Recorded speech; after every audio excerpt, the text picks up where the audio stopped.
can't sortez sell la here. poêle à This is crêpes, illegal. vieux débris? Please, officer, I need Vous this êtes to en train de survive. Let dégrader us le help paysage find a rural, peaceful c'est solution. ça? L'agent de police Stéphane Girard balaya de sa puissante lampe torche le petit camion à crêpes, garé là, le bilic encore tiède, avant de pointer le faisceau aveuglant droit dans les yeux de Jean Dubois. Le rayon blanc et dur creusa les rides profondes sur le visage hâlé de l'homme. C'était la 3e fois cette semaine, la 3e fois que cette humiliation poignante s'abattait sur lui, au plus profond de son être, sous le ciel nocturne de Provence. Jean, à 68 ans, le corps usé par le double fardeau de l'usine et de la rue, ne pouvait que baisser la tête, sentant le poids de l'épuisement et du mépris l'écraser un peu plus. Son dos était une carte de douleur, chaque fibre de ses jambes protestait après une journée interminable. Dans son esprit, une image fugace mais persistante traversait la dure réalité de la ruelle pavée de gourdes. Il voyait son petit-fils à Kénitra, au Maroc. Léo, ce petit bout d'homme, avait besoin de médicaments, et il ne lui manquait que 50 € pour couvrir les frais d'envoi. « Vous m'avez bien entendu » aboya Girard. « Je vais appeler l'office de l'immigration, vous allez voir. » Jean sentit ses jambes trembler, non pas de peur, mais d'un épuisement si profond qu'il menaçait de le submerger. Il avait commencé son service à l'usine d'embouteillage à 20 h et devait y rester jusqu'à 6 h du matin. Il était près de minuit. 16 heures debout, 16 heures d'un labeur qui rongeait son corps et son âme. Ses mains calleuses, marquées par des décennies de travail, dégageaient un mélange d'odeurs, la farine de sarrasin, la ciboulette fraîche et sa propre sueur. C'est alors qu'une voix s'éleva derrière lui, une voix calme qui semblait flotter au-dessus du silence de la nuit. « Excusez-moi, monsieur l'agent, combien pour une galette ?» Jean se retourna, surpris. Il n'avait pas entendu l'homme approcher. Il se tenait là, pieds nus sur les pavés froids, vêtu d'une simple tunique de lin blanc ceinturée de rouge. Malgré sa tenue modeste, il émanait de lui une autorité qui suspendit le temps. Le Mistral, qui soufflait doucement dans les rues étroites de Gordes, sembla s'être complètement évanoui. L'agent Girard dévisagea le nouveau venu, l'agacement se peignant sur son visage carré et buriné. « Ça ne vous regarde pas, l'ami. Circulez. » Mais l'homme ne bougea pas. Il se tenait simplement là, à côté du petit camion de Jean, comme s'il avait tous les droits d'être à ce coin de la rue de la République. Jean remarqua un détail étrange. Bien que les pavés fussent glaciales en ce 7 mars et que la température nocturne en Provence pût descendre sous les 10 degrés, les pieds nus de l'homme ne montraient aucun signe d'inconfort. « Je voudrais une galette », dit l'homme, d'une voix toujours aussi calme mais qui, d'une manière ou d'une autre, portait plus que le bruit occasionnel des voitures sur l'avenue. Et cet homme semble préparer sa nourriture avec beaucoup d'amour. Jean cligna des yeux. Personne n'avait jamais utilisé le mot « amour » pour décrire ce qu'il faisait à 11 h du soir, épuisé et désespéré. L'agent Girard, à bout de patience, fit un pas en avant, sa main se posant instinctivement sur sa ceinture, où pendait son talkie-walkie et son arme de service. « Je vous ai dit de circuler. » L'homme tourna enfin son regard directement vers Girard. Ses yeux étaient d'une profondeur insondable, et dans cet instant, l'agent sentit une chose qu'il n'avait pas ressentie depuis des années, la sensation d'être vu, complètement, jusqu'à la moelle, jusqu'aux secrets les plus enfouis de son cœur. « Je vais circuler, » dit l'homme, après avoir mangé. « Monsieur Dubois, pourriez-vous me préparer une galette, s'il vous plaît ?» Jean se figea. Il n'avait pas dit son nom.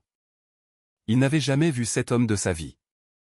La place était pratiquement déserte. Ils n'étaient que 3, le petit camion fumant et la lumière bleue clignotante du véhicule de police qui se reflétait sur le mur de pierre d'un bâtiment abandonné derrière eux. « Comment connaissez-vous mon nom ?» balbutia Jean. L'homme sourit. Un petit sourire, mais si chaleureux que Jean sentit quelque chose se dénouer dans sa poitrine. Un nœud qui était là depuis des mois, des années même. « Je connais le nom de tous ceux qui travaillent de leurs mains pour nourrir les autres, » répondit-il. Girard laissa échapper un rire sec.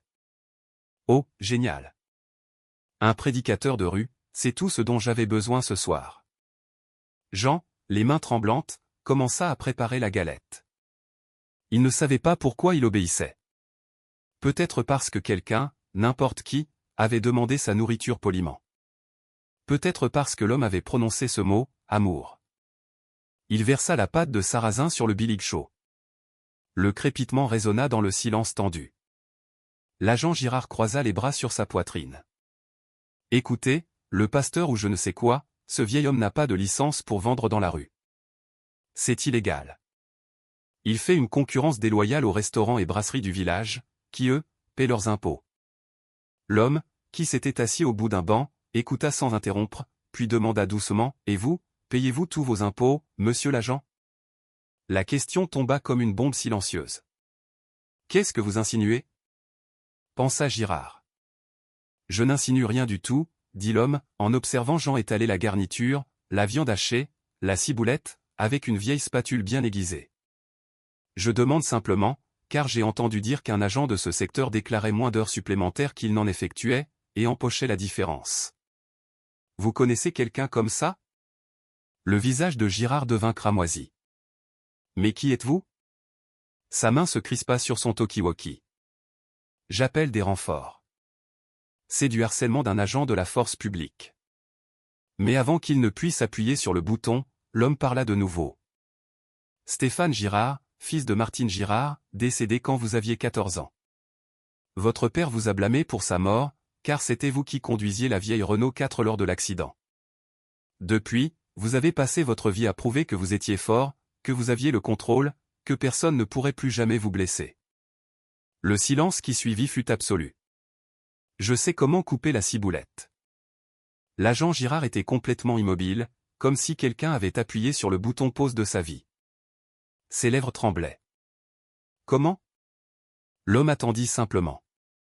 Puis Jean vit une chose extraordinaire, une larme roula sur la joue de l'agent de police, scintillant sous la lumière bleue clignotante. « Personne ne sait ça, » murmura Girard. « Personne, à part moi et ma psy, et elle est morte il y a 5 ans. »« Je sais, » dit l'homme, sa voix emplie d'une compassion infinie. « Parce que votre mère a porté cette douleur avec vous chaque jour depuis vos 14 ans. Chaque fois que vous avez été cruel envers quelqu'un qui vous rappelait votre propre faiblesse à un travailleur acharné, une personne vulnérable, quelqu'un qui ne pouvait pas se défendre. Elle a ressenti cette douleur aussi, Stéphane. Votre mère n'est pas morte à cause de vous. Elle est morte parce qu'un chauffard ivre a grillé un feu rouge. Vous n'étiez qu'un enfant terrifié, et cet enfant vit toujours en vous, attendant que quelqu'un lui dise qu'il est pardonné. » Girard recula d'un pas, comme s'il avait été frappé. Son dos heurta la portière de sa voiture de police. Jean observait la scène, sa spatule en lévitation au-dessus de la galette fumante sur le billygre. L'homme s'approcha lentement de Girard, et Jean remarqua une chose stupéfiante. Bien que l'agent mesurât plus d'1,85 m et fût bâti comme un roc, il paraissait petit à côté de la présence calme de l'étranger aux pieds nus. « Je n'arrive plus à respirer, » haleta Girard. « Si, vous le pouvez, » dit l'homme en posant une main sur l'épaule du policier. « Respirez, Stéphane. Expirez cette culpabilité que vous portez depuis si longtemps. Ce n'était pas votre faute.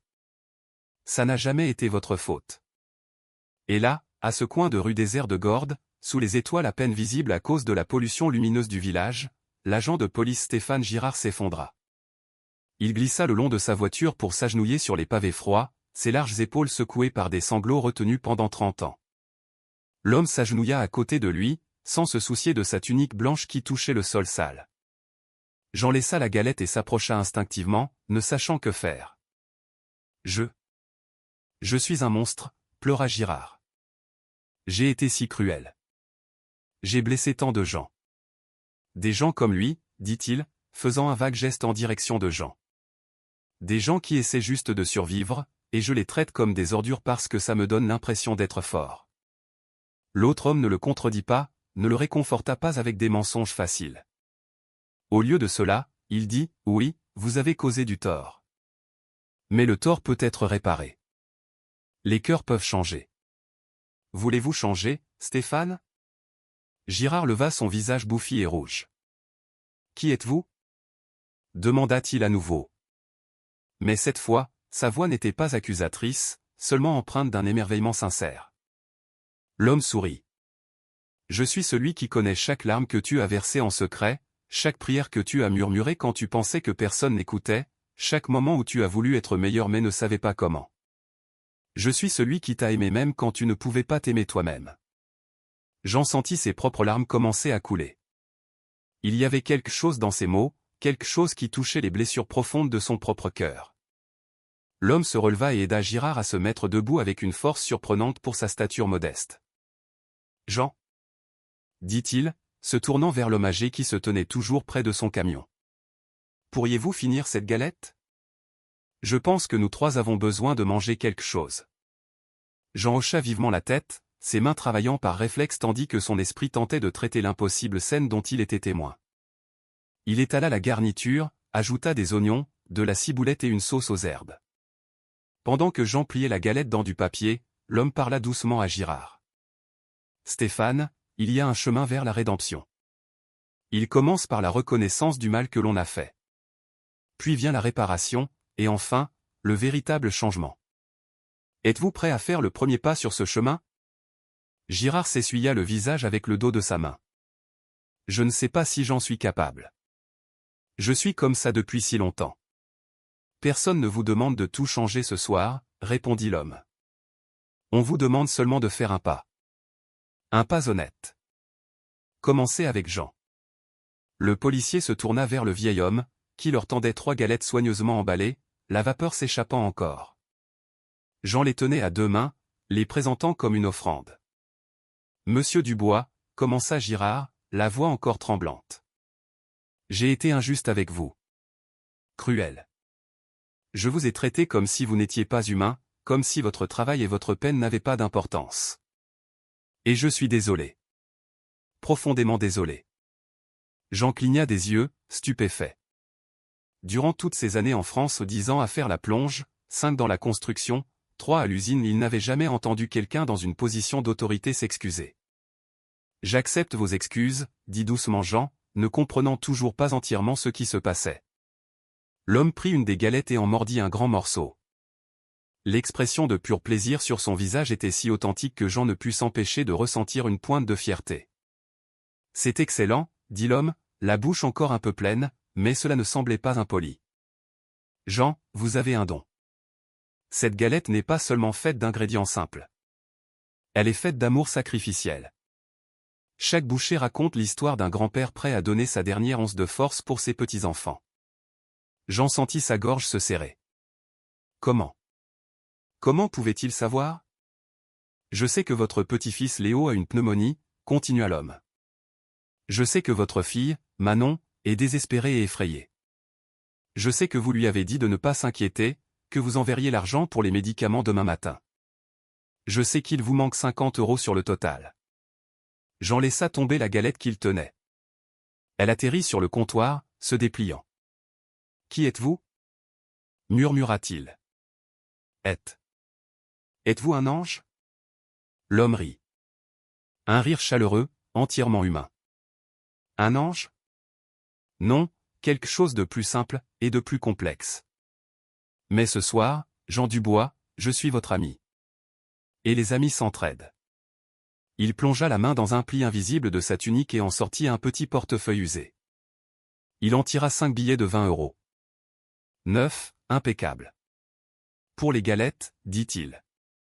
Une pour moi, une pour l'agent Girard, et 3 à emporter. Cela semble-t-il juste? Jean regarda l'argent comme si c'était un serpent. C'est trop. Une galette coûte 5 €. Cela fait 15 €. Alors, les 5 € restants sont un pourboire, dit l'homme simplement. Pour l'excellent service, et pour les milliers de nuits où vous avez travaillé sans vous plaindre, servant des étrangers qui ne vous ont jamais remercié. La main de Jean tremblait si fort qu'il ne pouvait pas tendre le bras pour prendre l'argent. L'homme prit doucement la main droite ridée du vieil homme, chaque doigt marqué de cicatrices, de brûlures et de callosités, et y plaça les billets. Mais j'ai besoin de 150 € au total, dit Jean, la voix brisée. Ça, plus ce que j'ai déjà, ça fait 135. Et j'ai besoin de 10 € pour les frais postaux demain. L'homme leva les yeux vers le ciel nocturne, où l'on ne distinguait que quelques vagues étoiles. Combien de galettes de plus deviez-vous vendre ce soir pour arriver à 150? J'en fis le calcul rapide qu'il faisait chaque nuit. 15 galettes de plus, pour 75 €. Avec vos 100 €. Son cerveau fatigué fit enfin le lien. Avec les 100 € que vous me donnez, il ne me manque plus que 15 €. Alors vendez encore 3 galettes, dit l'homme. Mais il est presque minuit, protesta Jean. Personne ne vient à cette heure. C'est pour ça que j'allais fermer quand l'agent est arrivé. Girard, qui avait écouté toute la scène en silence en mangeant sa galette d'un air pensif, prit soudain la parole. J'en prendrai 10. Les deux hommes le regardèrent. 10 galettes, répéta-t-il, comme s'il n'y croyait pas lui-même. Pour mon équipe au poste, expliqua Girard. Nous sommes de service de nuit. Et 3 pour moi, parce qu'elles sont incroyables. Donc 10 au total. Jean se mit à préparer les galettes comme dans un état de transe. L'homme aux pieds nus sourit doucement, mangeant sa propre galette avec un plaisir évident. Girard s'adossa à sa voiture, regardant le ciel. Son visage était encore marqué par les larmes, mais il y avait une douceur qui n'était pas là 30 minutes plus tôt. Vous savez ce qui est drôle? Dit soudain Girard. J'ai passé les 5 dernières années à essayer de nettoyer ce quartier, à verbaliser des camions comme celui-ci, à harceler les vendeurs de rue, en me disant que je faisais respecter la loi, que je protégeais les petits restaurants du village. Mais la vérité, c'est que je projetais ma propre haine de moi-même sur des gens qui me rappelaient tout ce que je ne voulais pas être, vulnérable, faible, en difficulté. L'homme secoua la tête. La reconnaissance est le premier pas vers la sagesse, Stéphane. Toutes ces années, continua Girard, j'ai été le même tyran que mon père a été avec moi après l'accident. J'ai reproduit le cycle sans même m'en rendre compte. Jean écoutait tout en travaillant, retournant les galettes, étalant la garniture, ajoutant les ingrédients frais avec une précision acquise au fil des décennies. Les cycles peuvent être brisés, dit l'homme, mais cela demande du courage. De l'humilité. Cela demande d'admettre qu'on a eu tort, puis de choisir un chemin différent, même si chaque fibre de son être veut revenir aux anciens schémas. Girard se tourna vers Jean. Monsieur Dubois, vous venez ici tous les soirs? Jean acquiesça. 5 soirs par semaine, du lundi au vendredi. Le week-end, je reste à la maison au cas où ma fille appellerait en visio plus longtemps, pour voir les enfants. Et je vous ai harcelé à chaque fois que je vous ai trouvé. 3 fois cette semaine, confirma doucement Jean, sans reproche dans la voix, simplement en énonçant un fait. Et probablement une dizaine de fois le mois dernier, ajouta Girard en fermant les yeux. Mon Dieu! L'homme aux pieds nus intervint. Stéphane, que pourriez-vous faire de différent, à partir de demain? Le policier réfléchit longuement. Je pourrais arrêter de le harceler. Je pourrais faire ma ronde en m'assurant qu'il est en sécurité, au lieu de le faire se sentir menacé. Je pourrais, il marqua une pause, puis continua d'une voix plus assurée, je pourrais me renseigner sur ce dont il a vraiment besoin pour obtenir une licence légale de vente ambulante. Jean se détourna brusquement de son travail. Une licence en bonne et due forme. Mais ça coûte près de 800 €. Et il faut suivre des cours d'hygiène. Et j'ai besoin de quelqu'un qui parle bien français pour remplir les formulaires. Je parle bien français, dit Girard, et je connais quelqu'un à la direction départementale de la protection des populations. Je ne peux rien promettre, mais je peux vous aider à naviguer dans le processus. Quant aux 800 €. Il regarda l'homme aux pieds nus, qui se contenta de sourire et de secouer la tête. Non, Stéphane. Ce n'est pas votre chemin de rédemption. L'argent est une chose facile. Votre guérison vient de la façon dont vous utiliserez votre position de pouvoir, à partir de maintenant, pour protéger au lieu d'opprimer, pour aider au lieu de nuire. Girard hocha lentement la tête. Je comprends. Jean finit d'emballer la 10e galette et les plaça soigneusement dans un sac en papier. Cela fera 50 €, s'il vous plaît. Girard sortit 3 billets de 20 de son portefeuille. Gardez les 10 €, monsieur Dubois. Il s'arrêta, se mordant la lèvre comme s'il débattait avec lui-même. Finalement, il sortit un autre billet de 50. Prenez ça aussi. Ce n'est pas de la charité. C'est une restitution. Pour toutes les fois où j'ai gâché votre soirée, fait fuir vos clients. Jean accepta l'argent, le cœur débordant. Il avait tout ce dont il avait besoin maintenant, les 150 €. Il pourrait envoyer l'argent demain matin, Léo aurait ses médicaments, et Manon pourrait dormir sans ce poids sur la poitrine. Des larmes silencieuses roulèrent sur les joues de Jean. Merci, murmura-t-il. Merci, agent Girard. Puis il se tourna vers l'homme aux pieds nus, mais il ne savait pas comment l'appeler. Merci. Je ne connais pas votre nom. L'homme finit sa galette et s'essuya les mains sur sa tunique. « Je m'appelle Jésus, dit-il simplement. Et non, ce n'était pas une coïncidence. Ce n'était pas juste un nom commun. C'était exactement celui auquel on pensait en entendant ce nom et en le regardant dans les yeux. Le silence qui tomba sur le coin de la rue de la République fut si profond que Jean pouvait entendre les battements de son propre cœur. Girard était de nouveau complètement immobile, la bouche légèrement entr'ouverte. « C'est impossible, murmura le policier. « L'impossible est ma spécialité, répondit Jésus avec un sourire malicieux. Ça l'a toujours été. Pourquoi pensez-vous que je sois apparu à ce moment précis, à ce coin de rue précis, quand vous aviez besoin l'un de l'autre, même si vous ne le saviez pas ?» Jean s'agrippa au comptoir de son camion pour ne pas tomber. « Mais vous avez mangé. Dans la Bible, les anges ne mangent pas. La Bible dit aussi que j'ai mangé du poisson après ma résurrection, corrigea doucement Jésus. Je ne suis pas un fantôme, Jean. Je ne suis pas une apparition. Je suis réel. J'ai marché à tes côtés chaque nuit quand tu fermais ton camion, les mains tremblantes de fatigue. J'étais avec toi, Stéphane, chaque fois que tu regardais ton reflet dans le miroir et que tu haïssais ce que tu voyais. Je suis avec ceux qui souffrent, et avec ceux qui causent la souffrance, attendant le moment où leurs chemins peuvent se croiser pour la guérison. Il se tourna pour partir, ses pieds nus silencieux sur les pavés. Attendez, appela Girard. Que faisons-nous maintenant? Comment sommes-nous censés vivre après ça? Jésus jeta un regard par-dessus son épaule. Vous vivez en aimant. Stéphane, protège les faibles. Jean, continue de nourrir ceux qui ont faim avec l'amour que tu mets dans chaque galette. Et rappelez-vous, tous les deux, ma dernière scène n'était faite que de pain et de vin, mais cela a suffi à changer le monde. Imaginez ce que vous pouvez faire avec des galettes faites d'amour sacrificiel. Et puis, alors qu'une voiture passait avec de la musique forte, Jésus disparut. Il ne s'évanouit pas dans un éclair de lumière. Un instant, il se tenait sous le lampadaire. L'instant d'après, après que Jean eut cligné des yeux, l'espace était vide. Les deux hommes fixèrent l'endroit où ils se tenaient. Puis ils se regardèrent. Girard parla le premier, la voix pleine d'une admiration craintive. Est-ce que ça vient vraiment de se passer? Jean hocha lentement la tête. Je crois que oui. Dans le sac en papier entre eux, 3 galettes restaient chaudes, bien que personne n'en ait commandé autant. 3 galettes que ni l'un ni l'autre ne se souvenaient d'avoir vu préparer, comme si quelqu'un avait voulu s'assurer que la preuve de cette nuit extraordinaire ne résidait pas seulement dans les cœurs changés, mais dans le partage de la nourriture, l'acte le plus sacré et le plus humain qui soit, nourrir un autre de ses propres mains. Jean Dubois ne dormit pas cette nuit-là. Non pas par insomnie, mais parce que chaque fois qu'il fermait les yeux, il voyait le visage de Jésus lui souriant en mangeant sa galette.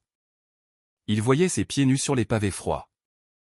Il entendait cette voix qui contenait à la fois tant d'autorité et tant de tendresse. À 4h30 du matin, Jean se leva de son matelas dans le petit appartement du foyer de travailleurs migrants qu'il partageait avec 3 autres hommes. 2 de ses colocataires ronflaient dans le salon, l'un sur le canapé défoncé, l'autre dans un sac de couchage par terre. Jean se dirigea pieds nus vers la minuscule cuisine, fit chauffer de l'eau pour un café noir soluble et s'assit sur la seule chaise qui n'était pas cassée. Sur son téléphone à l'écran fissuré, il ouvrit l'application de transfert d'argent. 150 €. C'était là, sur son compte. Réel, pas un rêve. Il commença à taper un message à sa fille. Manon, l'argent est en route. Achète les médicaments pour Léo aujourd'hui. Dis à mon petit-fils que papy l'aime. Mais ses doigts s'arrêtèrent avant d'appuyer sur envoyer. Il devait ajouter quelque chose sur ce qui s'était passé, mais les mots semblaient inadéquats. Comment expliquer à sa fille que Jésus-Christ avait acheté des galettes à son camion? Comment décrire le moment où un policier qui le tourmentait depuis des mois s'était agenouillé et avait pleuré devant lui? Jean effaça ce qu'il avait écrit et recommença.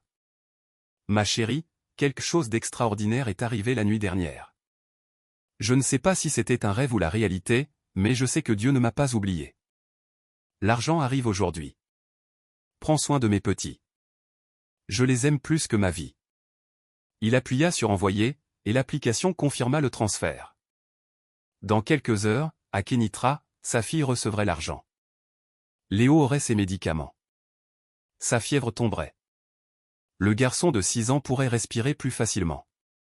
Jean sentit quelque chose dans sa poitrine, quelque chose qui était serré comme un nœud depuis des mois, se relâcher enfin. Il but son café d'un trait. Il enfila ses vêtements de travail d'usine, un jean bleu usé, une chemise en flanelle grise, des bottes à embout d'acier et sortit dans l'obscurité d'avant l'aube. Le bus arrivait à 5h15. Il n'était jamais en retard. Ailleurs à Gordes, Stéphane Girard était assis dans sa voiture de police sur le parking d'une station-service ouverte 24h24, fixant le sac en papier contenant les 10 galettes sur le siège passager. Il avait pleuré 2 fois de plus depuis que Jean et l'homme Jésus avaient disparu, une fois dans sa voiture sur le chemin du retour au poste, et une autre fois dans les toilettes des hommes en se regardant dans le miroir et en se voyant vraiment pour la première fois depuis des décennies. Son visage était différent. Les yeux bleus, la mâchoire carrée, la cicatrice sur le sourcil gauche d'une bagarre à l'école, tout était pareil. Mais quelque chose avait changé. La dureté s'était un peu adoucie. Les rides autour de sa bouche semblaient moins profondes, ou peut-être était-ce son imagination. Il regarda sa montre, 5h47. Son service était terminé depuis près de 2 heures, mais il ne pouvait pas rentrer chez lui. Il ne pouvait pas se glisser dans son lit vide, dans son appartement vide, et prétendre que la nuit dernière avait été normale. Il prit son téléphone et chercha dans ses contacts un nom qu'il n'avait pas appelé depuis 5 ans. Docteur Valérie Leroy, thérapeute. Sa précédente thérapeute, celle qui était décédée, était Marianne Lambert. C'est elle qui l'avait aidé pendant ses premières années dans la police, lorsque le TSPT de son enfance menaçait de faire dérailler sa carrière. Mais après sa mort, Girard avait arrêté la thérapie. Il s'était convaincu qu'il n'en avait plus besoin, qu'il était assez fort pour gérer ses démons seul. Quel mensonge! Un mensonge stupide et arrogant. Le docteur Leroy lui avait été recommandé par Marianne avant sa mort, mais Girard ne l'avait jamais contacté. Maintenant, les mains tremblantes, il tapa un message. Docteur Leroy, c'est Stéphane Girard. Le docteur Lambert m'avait parlé de vous il y a des années. J'ai besoin d'aide. Avez-vous une disponibilité cette semaine? C'est urgent. Il appuya sur envoyer avant de pouvoir se raviser. La réponse arriva étonnamment vite pour près de 6 heures du matin. Agent Girard, j'ai une annulation demain à 10 heures. Est-ce que cela vous conviendrait? Oui, répondit-il. Merci. Il posa le téléphone dans le porte-gobelet et se couvrit le visage de ses mains. Il allait devoir tout lui raconter. L'abus de pouvoir, le harcèlement des vendeurs de rue, les commentaires racistes qu'il avait fait ou laissé passer. À l'intérieur de la station-service, l'employé de nuit, un jeune homme avec de l'acné et des écouteurs, essuyait mécaniquement le comptoir, inconscient de la voiture de police sur le parking.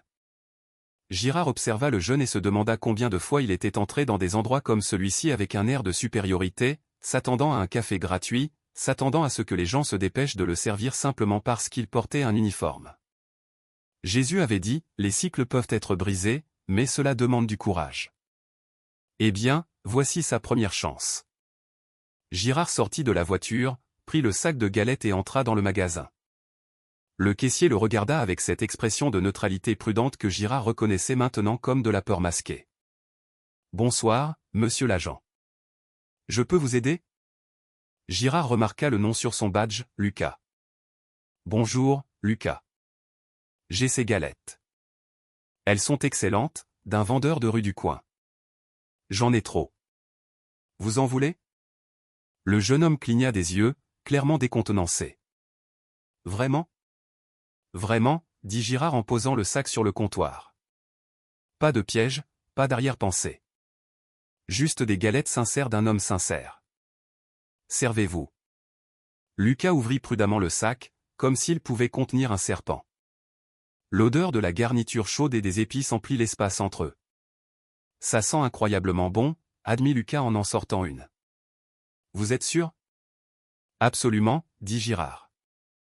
Puis, faisant quelque chose qu'il n'avait jamais fait en 10 ans de service, il ajouta, et je suis désolé si je suis déjà venu ici et que je me suis comporté comme un con. J'avais des problèmes que je reportais sur les autres. Ce n'était pas bien. Les yeux de Lucas s'écarquillèrent. D'accord. Merci, je suppose. Il déballa la galette et en prit une bouchée. Son expression se transforma instantanément en pur plaisir. Oh mon Dieu, où avez-vous eu ça? Au coin de la rue de la République, dit Girard. Un monsieur nommé Jean. Il est là les soirs de semaine. Dites-lui que c'est l'agent Girard qui vous envoie. Il prendra bien soin de vous. C'est un homme bon. Lucas, mastiquant joyeusement, hocha la tête. Je n'y manquerai pas. Merci. Girard partit avec une étrange sensation de légèreté. C'était un petit geste, presque insignifiant, mais Jésus avait dit que le changement commençait un pas à la fois. C'était son deuxième pas. Le premier avait été de s'excuser auprès de Jean. Le second était de traiter un inconnu avec un minimum de respect. Combien de pas lui restait-il à faire? 1 millier, ça n'avait pas d'importance. Il les ferait tous. Jean arriva à l'usine d'embouteillage à 6 heures précises, comme toujours. L'endroit était immense, un entrepôt de la taille d'un terrain de football, rempli de tapis roulants, de boîtes en carton et du bourdonnement incessant des machines. Son travail était simple mais éreintant, prendre des caisses de bouteilles sur le tapis roulant, vérifier qu'elles étaient correctement scellées, puis les empiler sur des palettes. 8 heures par jour, 5 jours par semaine, pour 13,50 € de l'heure. Pas assez pour vivre, d'où le camion à crêpes. Mais c'était un travail honnête. Personne ne lui criait dessus ici. Personne ne le regardait de haut. C'était juste lui, les caisses et le bruit incessant de la machinerie. Comme d'habitude, son superviseur, Nicolas Morel, un homme trapu d'une 50aine d'années avec une barbe de 3 jours, le regardait depuis son bureau surélevé. Dubois. J'ai besoin de toi sur la chaîne d'embouteillage aujourd'hui. David Fournier a appelé, il est malade. Jean grimaça intérieurement. La chaîne était pire, plus rapide, plus exigeante. Mais cela signifiait des heures supplémentaires, 40 € de plus. Pas de problème, patron. T'es un bon, Jean, dit Nicolas en lui tapant sur l'épaule. Fiable. Si seulement j'en avais 10 comme toi. Alors que Jean enfilait son équipement de protection à un tablier épais, des gants, un casque anti-bruit, il pensa aux paroles de Jésus, continue de nourrir ceux qui ont faim avec l'amour que tu mets dans chaque galette. Mais que cela signifiait-il vraiment? Juste faire des galettes, ou y avait-il quelque chose de plus grand? À sa première pause à 9h30, Jean s'assit dans la salle de repos avec sa gamelle. À l'intérieur se trouvaient 2 galettes qu'il avait faites ce matin-là avec les restes de la veille. Mais en l'ouvrant, il en trouva 3. 3. Tout comme la nuit précédente, quand Jésus était parti et qu'il restait des galettes que personne ne se souvenait avoir faites. Jean toucha prudemment la 3e galette, comme s'il craignait qu'elle ne disparaisse. Elle était réelle, chaude, comme si elle venait de sortir du biligue. Le papier d'aluminium avait un petit pli dans le coin, exactement comme il pliait toujours les siennes. Assis à côté de lui à la table, un autre ouvrier, un jeune homme nommé Hugo Leclerc, le regardait avec une envie mal dissimulée. Ça sent bon, monsieur Jean. Jean regarda la 3e galette, puis Hugo, qui n'avait apporté qu'un sandwich jambon beurre bon marché. Tu as faim, mon garçon? Hugo haussa les épaules avec cette fausse nonchalance que les jeunes utilisent pour masquer le besoin. Toujours faim, monsieur. Mais ça va. Prends une. Je ne peux pas en manger 3. Non, monsieur Jean, je ne peux pas prendre votre repas. Tu ne me le prends pas. Je te le donne. Il y a une différence. Jean insista jusqu'à ce qu'Hugo accepte finalement la galette. Le jeune homme en prit une bouchée, et son visage s'illumina de la même manière que celui de Lucas à la station-service. De la même manière que celui de Jésus. C'est incroyable. Où l'avez-vous acheté? Je l'ai fait moi-même, dit Jean. Je vends des galettes le soir sur la rue de la République. Hugo s'arrêta, pensif. Vraiment? Mon cousin cherche un petit boulot. Vous pensez qu'il pourrait vous aider? Il cuisine bien, en plus. J'en avais jamais envisagé d'avoir de l'aide. Son camion était sa petite entreprise, solitaire. Mais quelque chose dans la question d'Hugo, dans cette galette apparue comme par magie, le fit réfléchir. Dis-lui de passer vendredi soir. On fera un essai. Les yeux du jeune s'illuminèrent. Vraiment? Merci, monsieur Jean. Je lui dirai aujourd'hui. Le reste de la journée de travail se déroula dans une sorte de brouillard. Jean travaillait en pilote automatique, ses mains déplaçant les caisses tandis que son esprit rejouait les événements de la nuit précédente. Était-ce réel, ou une hallucination due à un épuisement extrême? Mais l'argent sur son compte en banque était réel. Les 100 € de Jésus, les 110 de l'agent Girard, la galette supplémentaire. C'était tout trop réel pour être un rêve. À 14h30, son service se termina. Jean se changea, prit sa gamelle vide et sortit dans la chaleur écrasante de l'après-midi provençal.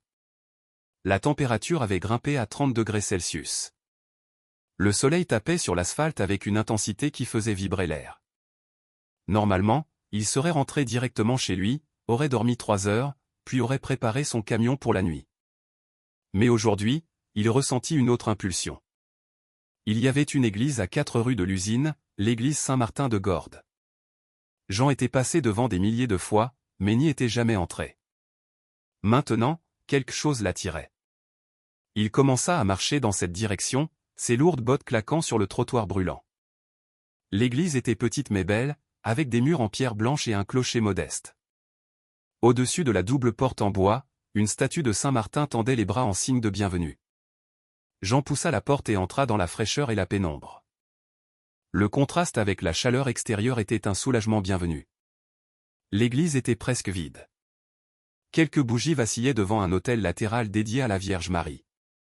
Les bancs en bois étaient brillants, polis par des décennies d'utilisation. Une odeur de vieil encens et de cire d'abeille flottait dans l'air. Jean retira sa vieille casquette et descendit lentement l'allée centrale.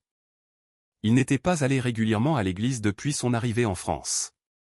Il s'était toujours senti trop fatigué, trop occupé, trop honteux de ses vêtements de travail et de son odeur de sueur.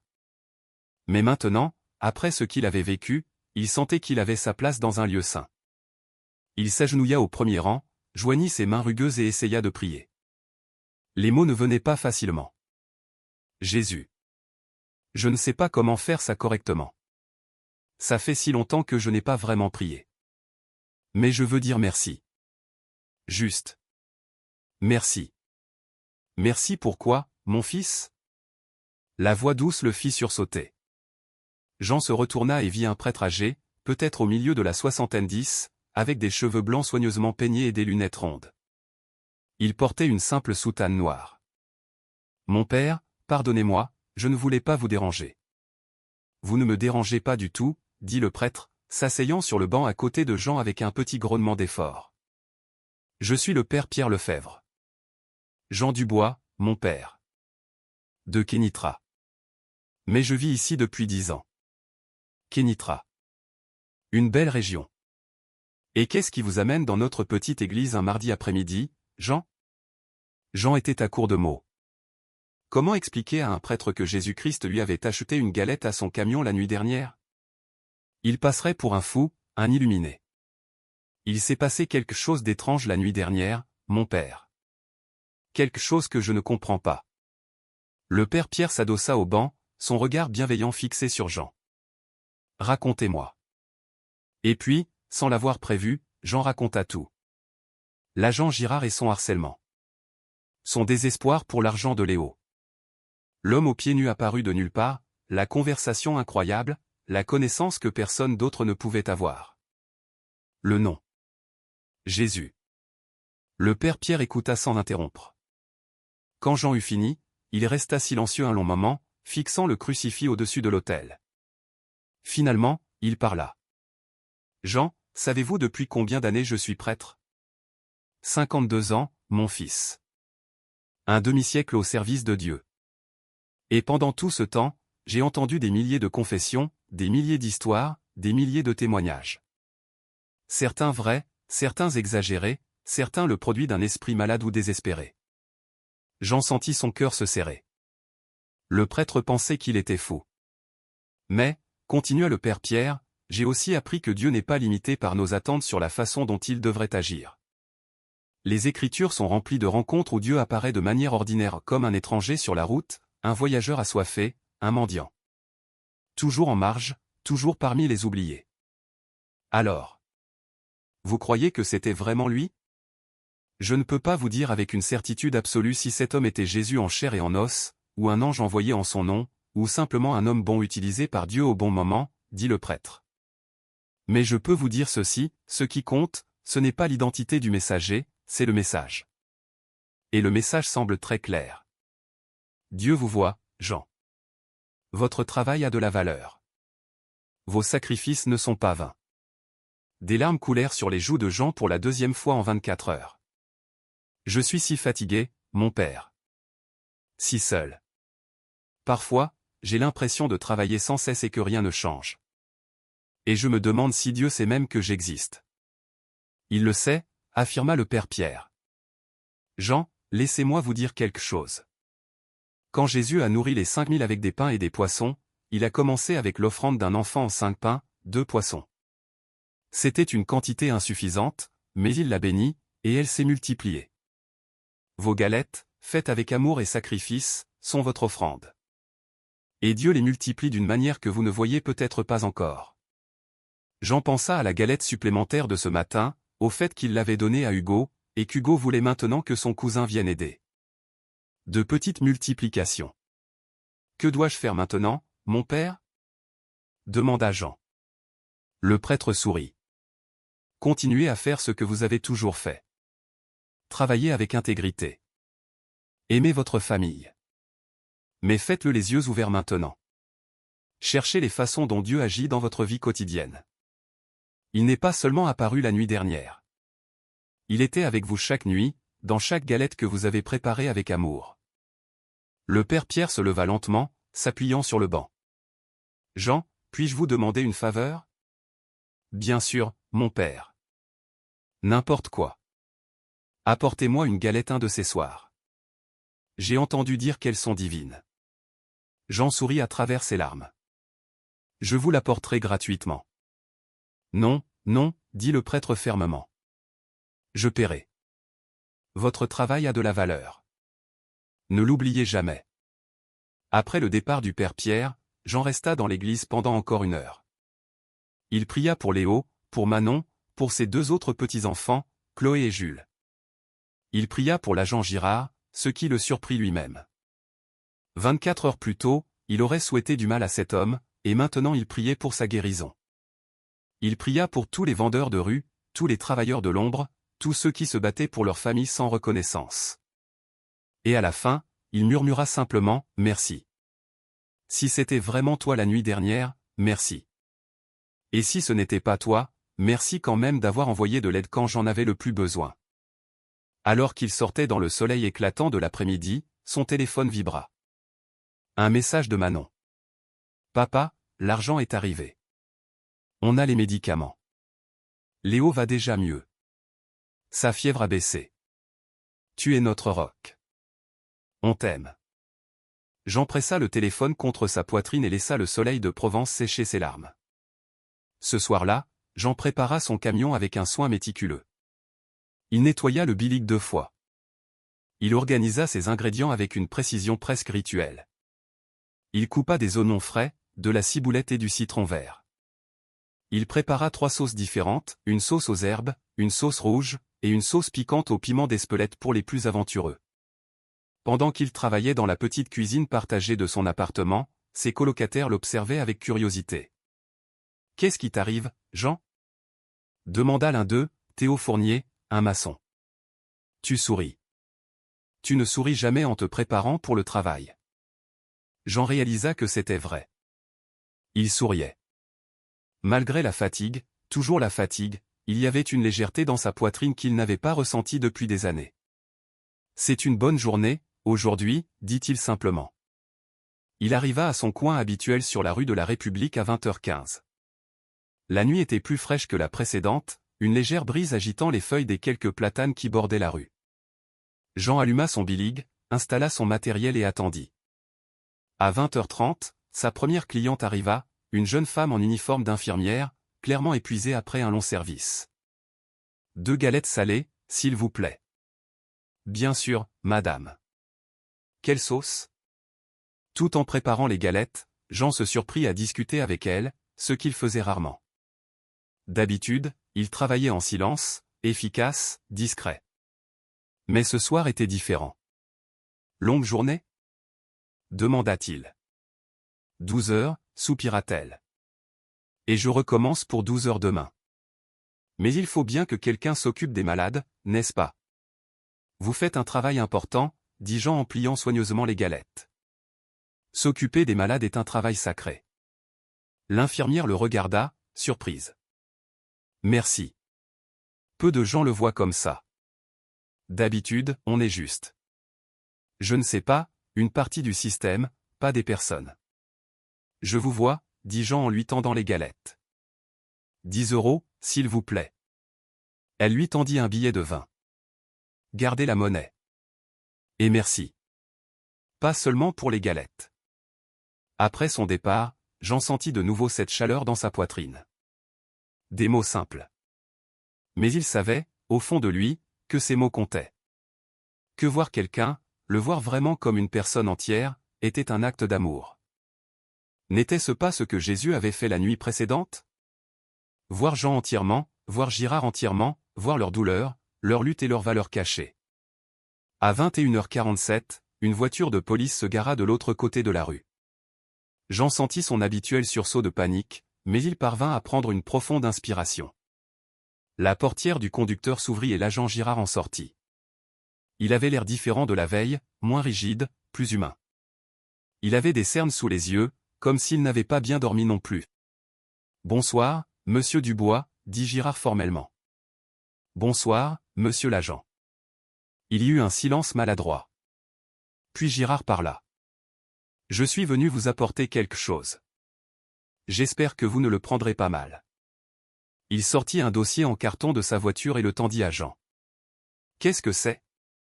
Jean ouvrit le dossier. À l'intérieur, il y avait les formulaires de demande de licence de vente ambulante, une brochure sur la formation à l'hygiène et une carte de visite au nom d'une certaine Sandrine, chef de service à la DDPP. « J'ai parlé à Sandrine aujourd'hui, » expliqua Girard. « C'est une amie de l'académie. Je lui ai parlé de vous. Pas tout, bien sûr. Juste que vous étiez un vendeur sérieux qui voulait être en règle. Elle a accepté de vous aider à naviguer dans le processus. La formation coûte 150 €, pas 8 cents comme je le pensais. Et elle connaît des programmes d'aide qui pourraient la couvrir. » Jean regarda les papiers comme s'il s'agissait d'un trésor. Je ne sais pas quoi dire. Ne dites rien pour l'instant, dit Girard. C'est juste une information. C'est à vous de décider si vous voulez poursuivre. Aucune pression. Mais si vous décidez, appelez Sandrine. Elle attend votre appel. Girard se tourna pour partir, puis s'arrêta. Monsieur Dubois. Une galette, ce soir? Bien sûr, monsieur l'agent. Jean prépara la galette en silence, conscient que ce moment avait une signification particulière. Alors qu'il la lui tendait, Girard demanda, est-il revenu? Jean sut immédiatement de qui il parlait. Je ne l'ai pas vu. Mais je le sens, comme s'il était proche. Girard hocha lentement la tête. Moi aussi. Comme s'il nous observait, pour voir si nous allions vraiment changer, ou si c'était juste une émotion passagère. Et vous? Osa demander Jean. Allez-vous changer? Le policier eut un sourire triste. J'essaie. Aujourd'hui, j'ai été gentil avec 4 personnes avec qui j'aurais normalement été un salaud. C'est un petit début. Et j'ai rendez-vous avec une thérapeute. Je lis des livres sur le traumatisme et comment il se perpétue. J'essaie. C'est tout ce que l'on peut faire, dit Jean. Essayez. Girard paya le prix exact de la galette, sans extra qui aurait pu ressembler à de la pitié, et partit. Le reste de la soirée fut régulier, sans incident. Jean vendit un total de 23 galettes. Une bonne nuit. Il remballa son camion à 23h30 et commença à le pousser vers son appartement, les roues grinçant sur les pavés silencieux. En marchant, il repensait à toutes les phrases prononcées au cours des dernières 24 heures. Votre travail a de la valeur. Je suis votre ami. J'essaie. Je vous vois.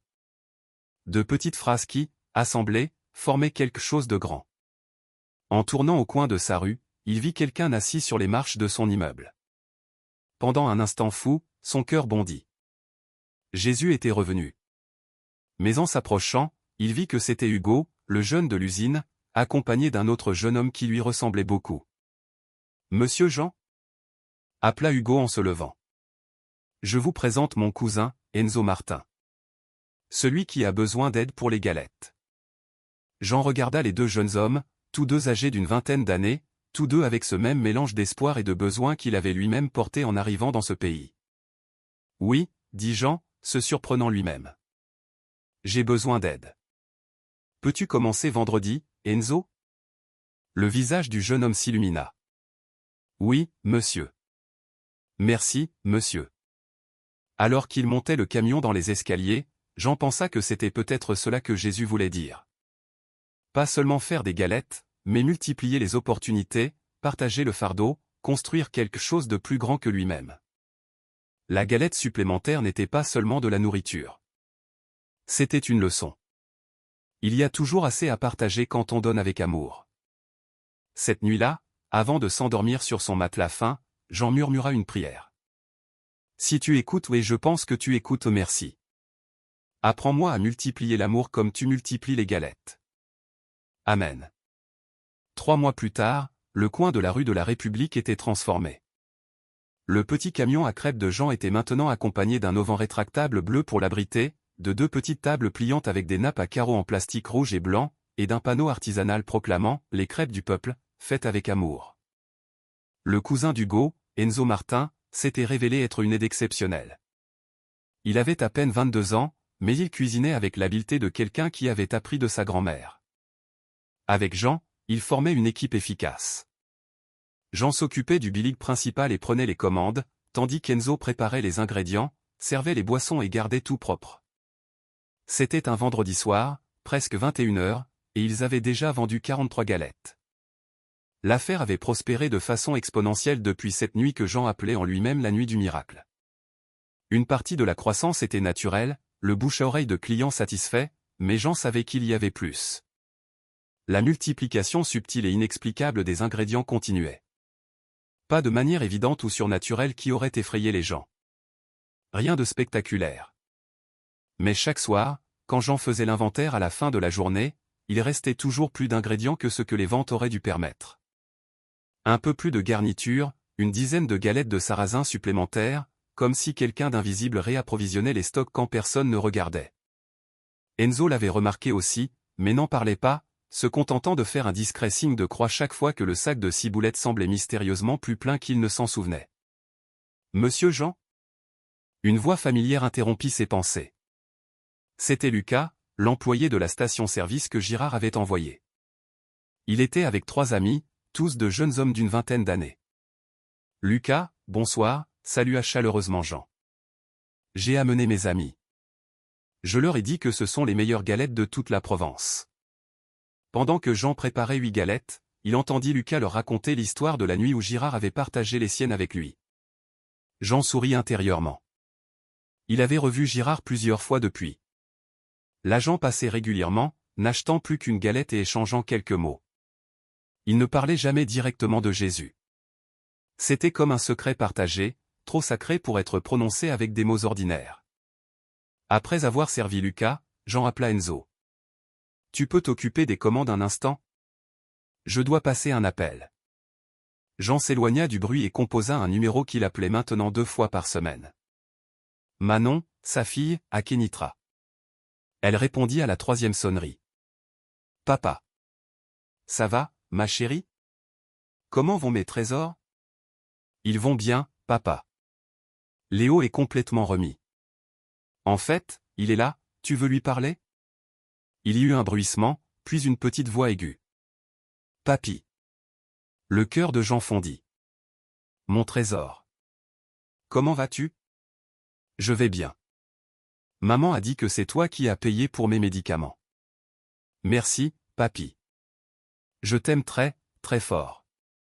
Et moi je t'aime plus que toutes les étoiles dans le ciel, mon garçon. Il entendit un rire. Puis Manon reprit le téléphone. Papa, j'ai des nouvelles. De bonnes nouvelles. J'ai trouvé un travail. Dans un bureau avec des ordinateurs. Ce n'est pas beaucoup, mais c'est stable, et il y a une assurance maladie pour les enfants. Jean sentit ses genoux fléchir de soulagement. Manon, c'est merveilleux. Ça veut dire que tu n'auras plus à cumuler 2 emplois. Pendant 3 ans, il avait subvenu à leurs besoins, voyant presque tout l'argent qu'il gagnait partir pour eux. Et maintenant, Manon aurait son propre revenu. Après avoir raccroché, Jean resta sous le lampadaire, regardant le ciel nocturne. Les étoiles étaient faibles, mais elles étaient là. Merci, murmura-t-il vers le ciel. Je ne sais plus quoi dire. Merci pour tout. Pour cette nuit, pour le changement qu'elle a amorcé, pour le travail de Manon, pour Enzo, pour chaque petit miracle. Il n'y eut pas de réponse, bien sûr, juste le bruit de la circulation. Quand il se retourna, il vit une scène qui le fit sourire. Enzo jonglait avec 3 commandes à la fois avec une efficacité stupéfiante. Mais ce qui attira vraiment son attention, c'était la silhouette qui se tenait à la lisière de la lumière du camion. Stéphane Girard, en civil, en jean et chemise en flanelle. Il était presque méconnaissable sans son uniforme. Agent Girard, bonsoir. Stéphane, corrigea Girard. Quand je ne suis pas de service, c'est juste Stéphane. Stéphane. Qu'est-ce qui t'amène ici pendant ta soirée de congé? Girard fourra les mains dans ses poches, l'air un peu gêné. Je voulais te présenter quelqu'un, si ça ne te dérange pas. Il fit un signe vers la rue, et une femme s'approcha. Cheveux bruns, lunettes élégantes, habillée de manière professionnelle. Jean, voici le docteur Valérie Leroy. Ma thérapeute. Valérie, voici Jean Dubois. Le docteur Leroy tendit la main avec un sourire chaleureux. Monsieur Dubois, c'est un honneur de vous rencontrer. Stéphane a tellement parlé de vous lors de nos séances. Jean lui serra la main, l'air confus. Il a parlé de moi? Oui, dit-elle. Vous êtes une partie importante de son parcours de guérison. Je voulais vous en remercier. Je n'ai rien fait de spécial. Je vends juste des galettes. Si, tu as fait beaucoup, intervint Girard. Tu m'as montré ce que la dignité et le travail acharné signifiaient. Tu as accepté mes excuses quand tu n'aurais pas dû. Et tu as partagé un repas avec moi au pire moment de ma vie. Girard se tourna vers sa thérapeute. Je peux lui raconter ce qu'on a fait? Elle hocha la tête. Jean, ces 3 derniers mois, j'ai déballé 30 ans de traumatisme et de comportements toxiques. J'ai dû affronter à quel point l'accident de ma mère m'avait brisé, et comment j'avais choisi de gérer cela en brisant les autres. Et chaque fois que je voulais abandonner, je pensais à cette nuit. Je pensais à toi près de ton camion, épuisé mais digne. Je pensais à lui. Les cycles peuvent être brisés, dit doucement Jean.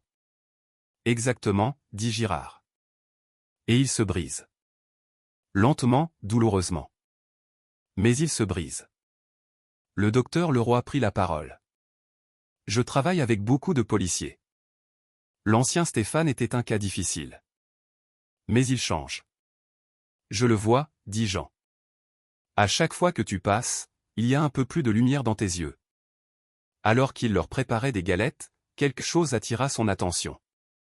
Une silhouette de l'autre côté de la rue, à moitié cachée dans l'ombre entre 2 bâtiments. Un homme se tenait là, parfaitement immobile. Le cœur de Jean se mit à battre plus vite. La silhouette bougea légèrement, et la lumière l'effleura. De longs cheveux sombres. Une simple tunique. Quelque chose de rouge à la ceinture. Jean laissa tomber sa spatule. Le bruit métallique fit sursauter tout le monde. Jean, ça va? Demanda Girard. Il est là, murmura Jean. Qui? Mais Girard suivit son regard et haleta. Impossible. Que se passe-t-il? Demanda le docteur Leroy. Girard montra du doigt les ombres. Là-bas. Vous le voyez? Je vois un homme qui se tient là. C'est lui, dit Girard, la voix tremblante. L'homme de l'autre nuit. Le docteur Leroy plissa les yeux, regardant la silhouette avec une attention plus professionnelle.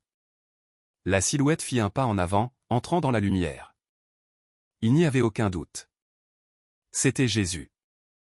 Les mêmes yeux profonds, la même présence qui remplissait l'espace. Toujours pieds nus, toujours dans cette tenue d'une dignité simple. Mon Dieu, murmura le docteur Leroy. Vous êtes réel. Jésus commença à traverser la rue vers le camion, chaque pas lent, délibéré. Quelques clients le remarquèrent et cessèrent de parler, sentant que quelque chose d'important se produisait. Enzo fut le premier à parler quand Jésus arriva près du camion. « Monsieur. Je peux vous aider ?» Sa voix tremblait. Jésus sourit. Ce sourire qui était comme un soleil après la pluie. « Bonjour, Enzo. Tu es un bon partenaire pour Jean. Ta grand-mère serait fière de ta cuisine. Elle t'a bien appris, dans cette cuisine de Saint-Malo, avec la poêle en fonte. » Enzo recula d'un pas.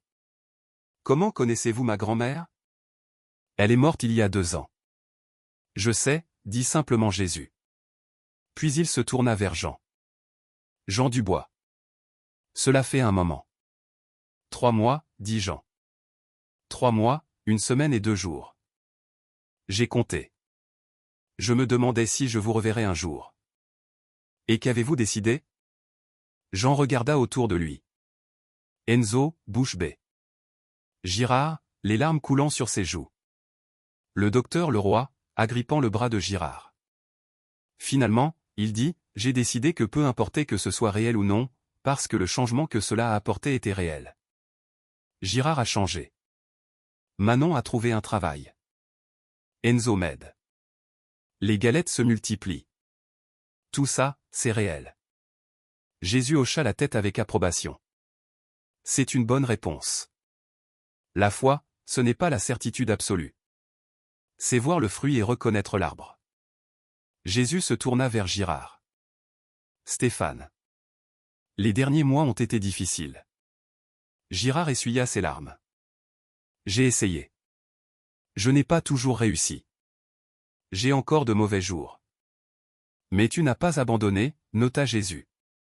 Tu te bats contre tes propres impulsions. C'est ça qui compte. J'ai blessé tant de gens, dit Girard. Comment puis-je jamais réparer tout ça? Un jour à la fois. Une personne à la fois. Tu as déjà commencé, intervint Jean. Stéphane m'a aidé avec les formulaires pour la licence. Elle est prête. Girard le regarda, silencieux. J'allais te le dire plus tard. Sandrine à la DDPP les a traités. C'est approuvé. Il te suffit de suivre la formation d'hygiène mercredi, et tu seras en règle. Jean sentit ses jambes trembler. En règle. Après toutes ces années. Complètement en règle, confirma Girard. Et j'ai trouvé un programme qui couvre les 150 € de la formation. Ça ne te coûtera rien. Jean se couvrit le visage de ses mains. Enzo s'approcha rapidement pour le soutenir, mais Jean riait et pleurait en même temps. Pourquoi moi? Je ne suis qu'un vieil homme qui fait des galettes. Tu te trompes, dit Jésus fermement. Toute personne qui nourrit une autre avec amour est importante. Chaque sacrifice silencieux, chaque nuit d'épuisement, tout cela compte. C'est vu. C'est aimé. Le docteur Leroy parla pour la première fois depuis l'arrivée de Jésus. Qui êtes-vous, vraiment? Sa voix était celle d'une professionnelle stupéfaite face à quelque chose qui dépassait tous ses cadres. Que êtes-vous? Jésus la regarda avec tendresse. Valérie Leroy. Guérisseuse d'âme brisée. Vous qui écoutez les plus sombres secrets sans jamais juger.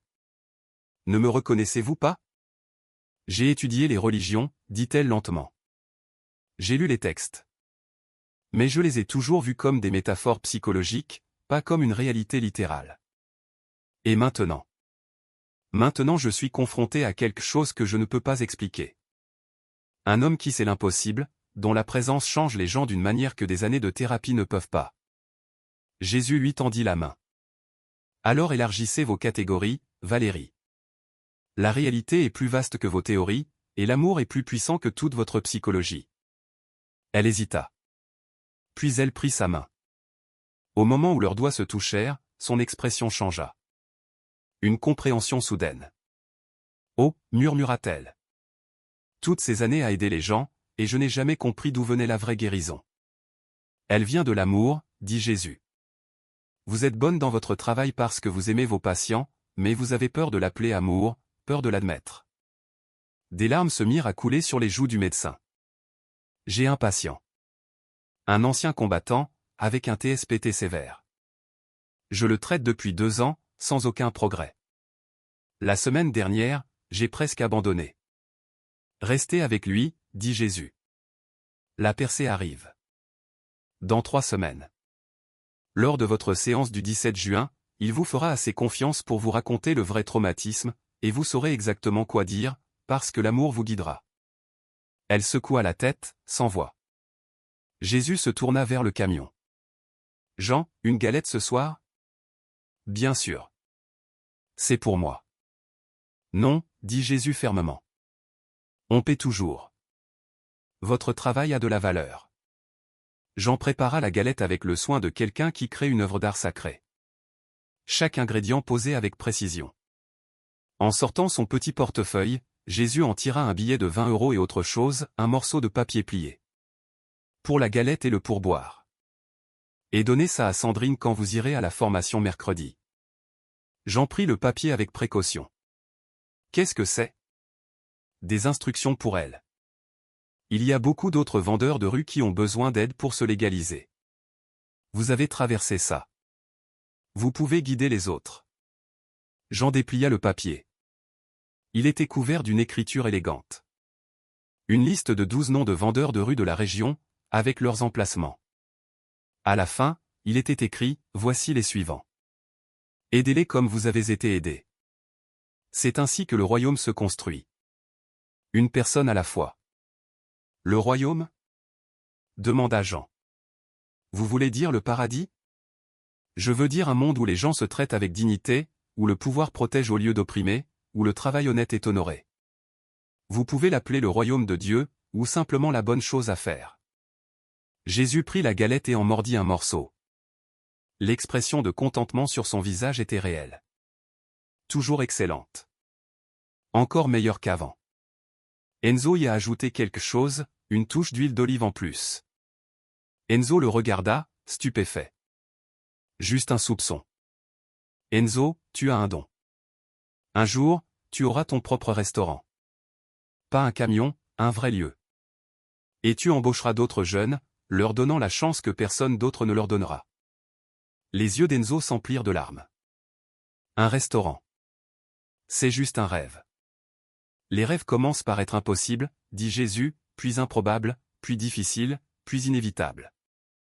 Continue de travailler, continue d'être bon, et le reste suivra.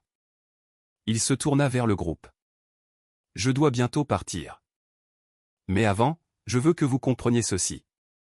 Vous pensez que cette nuit est spéciale parce que je suis apparu. Mais chaque nuit est spéciale. Chaque galette faite avec cœur est un miracle. Chaque moment de gentillesse est un acte de rébellion divine. Il se dirigea vers la table où Lucas et ses amis étaient assis. Les jeunes, quel âge avez-vous? Lucas parla en premier. 22, monsieur. L'âge parfait pour changer le monde, sourit Jésus. Savez-vous pourquoi je suis venu à ce coin de rue précis? Parce que c'est là que la douleur rencontre l'amour. Jean et son sacrifice. Stéphane et sa douleur. Enzo et son espoir. C'est un carrefour, où les choix se font, où les futurs se forgent. Et tout commence par le partage de la nourriture. La chose la plus fondamentale, la plus humaine. Le vrai miracle de la multiplication des pains n'était pas que le pain se soit multiplié, c'est que 5000 personnes se soient assises ensemble et aient partagé, transcendant leurs différences. C'était ça, le point. Ça a toujours été le point. Ces galettes, Jean, font exactement cela. Elles rassemblent les gens. Le flic et le vendeur de rue, unis par de la nourriture faite avec amour. C'est ça, le royaume. Pas dans un avenir lointain. Ici. Maintenant. À ce coin de rue. Il finit sa galette et s'essuya les mains. Je dois y aller maintenant. Mais rappelez-vous, je ne pars jamais vraiment. Chaque fois que vous nourrissez quelqu'un, je suis là. Il regarda chacun d'entre eux. Stéphane, ton prochain test viendra dans quelques semaines. Un jeune agent sous tes ordres harcèlera un vendeur de fleurs. Tu devras choisir entre soutenir ton collègue ou défendre le vendeur. Fais le bon choix. Valérie, cet ancien combattant. Quand il te racontera son secret, n'essaie pas de le réparer avec des techniques. Écoute simplement. Aime simplement. Ce sera suffisant. Enzo, mets 50 € de côté chaque semaine. Dans 3 ans, tu auras assez pour la caution d'un petit local. Fais confiance au processus. Et toi, mon fidèle ami Jean? Ta fille appellera dans 2 mois, avec des nouvelles qui te choqueront. Elle veut venir à Gordes. Avec les enfants. N'aie pas peur. Il est temps que ta famille soit réunie. Il y a une maison de campagne sur la rue des Lilas avec 3 chambres. Le propriétaire est un homme pieux qui cherche de bons locataires. Le loyer est raisonnable. J'ai préparé le chemin. J'en sentis les larmes monter de nouveau. Ses petits-enfants. Ici. En France. Où il pourrait les serrer dans ses bras tous les jours. Où Léo pourrait l'aider avec les galettes le week-end, où Chloé pourrait aller dans une bonne école, où Jules pourrait jouer en toute insouciance. C'est ce qui t'attend, Jean. La récompense de tes années de sacrifice fidèle. Jésus commença à reculer dans l'ombre. Attendez, appela Girard. Reviendrez-vous? Je suis toujours là, dit Jésus. Cherchez-moi simplement dans le visage de chaque personne affamée, dans chaque opportunité de montrer de la miséricorde, dans chaque moment où vous pouvez choisir l'amour plutôt que la peur. C'est là que vous me trouverez.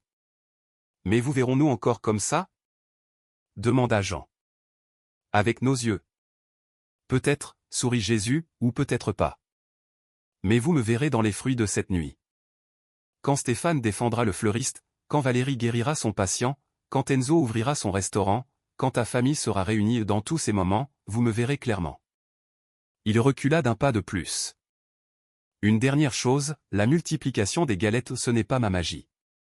C'est la vôtre. C'est ce qui se passe quand vous donnez généreusement, quand vous partagez le peu que vous avez, quand vous avez confiance qu'il y en aura assez.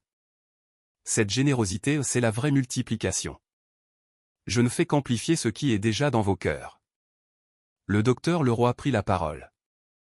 Comment savons-nous que nous n'avons pas tous une hallucination collective? Que c'est réel? Jésus rit. Est-ce que ça a de l'importance? Si cette hallucination vous rend plus aimant, plus courageux, plus compatissant, alors elle est plus réelle que tout ce que vous pouvez toucher. La réalité se mesure par la transformation, pas par la matérialité.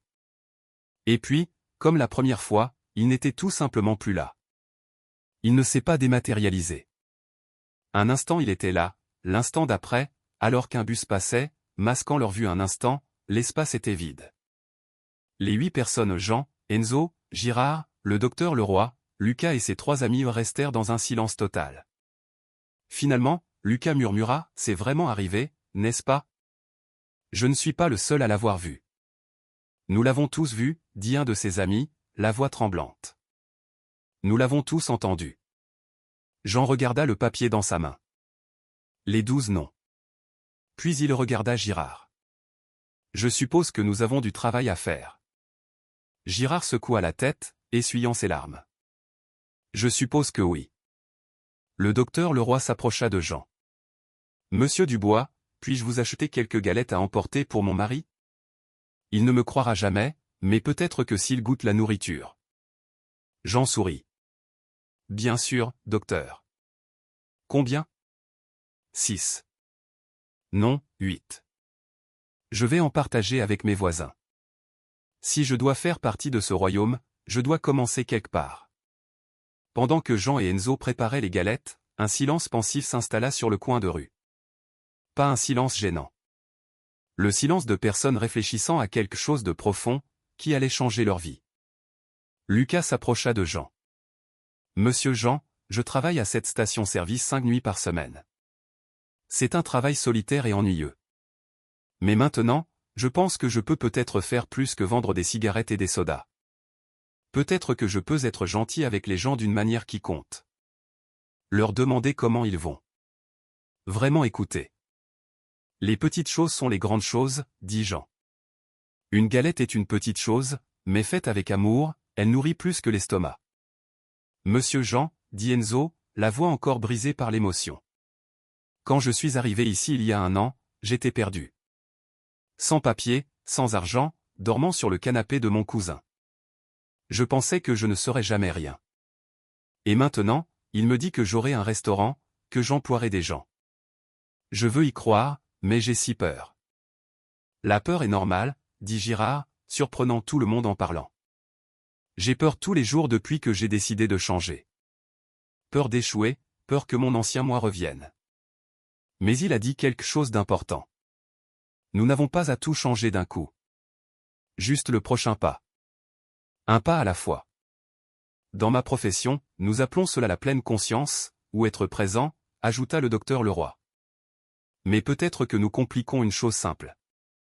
Peut-être que c'est juste de l'amour. L'amour, un acte à la fois.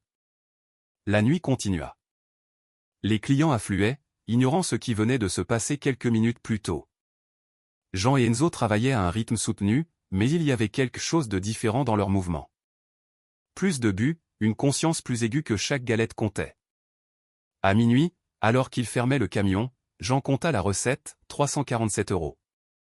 Leur meilleure soirée de loin. Enzo vérifia les ingrédients restants. Monsieur Jean, je ne comprends pas. Nous avons vendu 82 galettes ce soir, mais il nous reste assez de garniture pour au moins 40 autres. Les maths ne collent pas. Jean sourit. Les maths du royaume sont différentes, Enzo. Plus tu donnes, plus tu as. En poussant le camion vers l'appartement, Jean leva les yeux au ciel. Les étoiles semblaient un peu plus brillantes ce soir, ou peut-être qu'il y prêtait simplement plus attention. Merci, murmura-t-il de nouveau. Pour les galettes qui se multiplient, pour les vies qui changent, pour la famille qui vient, et pour m'avoir rappelé que je ne suis jamais seul. Et de quelque part, peut-être dans le vent, peut-être dans son imagination, peut-être autre chose, il lui sembla entendre une voix. Jamais seul, Jean. Jamais.